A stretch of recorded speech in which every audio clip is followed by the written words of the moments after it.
வணக்கம் உறவுகளே, இன்றைக்கி கவலை மீன் குழம்பு தான் பார்க்க போகிறேன். எப்படி செஞ்சேன்னு பார்க்கலாமா? இதுக்கு தேவையானது 2 வெங்காயம், 5 தக்காளி, பூண்டு, தேவையான அளவு புளி, தேங்காவை கொஞ்சம் அரைச்சி எடுத்துக்கிட்டேன். அது கூட எடுத்து வச்சுருக்க தக்காளியெல்லாம் சேர்த்து அரைச்சி எடுத்துக்கோங்க.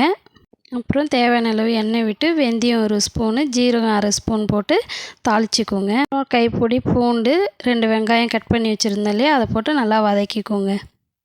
வதங்கின பிறகு தேவையான அளவு உப்பு போட்டு அது கூட வதக்கிக்கோங்க. அரைச்சி வச்சுருக்க தேங்காயும் தக்காளி விழுதையும் போட்டு அது கூட நல்லா எண்ணெய் பிரிகிற அளவுக்கு வதக்கிக்கோங்க.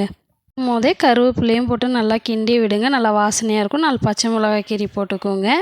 அது நல்லா வதங்கின பிறகு புளி கரைசலை போட்டு குழம்புத்தூள் தேவையான அளவு போட்டு கிண்டி விடுங்க. இது மாதிரி செஞ்சு பாருங்கள், டேஸ்ட்டாகவும் இருக்கும். 10 பேர் இருந்தாலும் தாராளமாக சாப்பிடலாம்.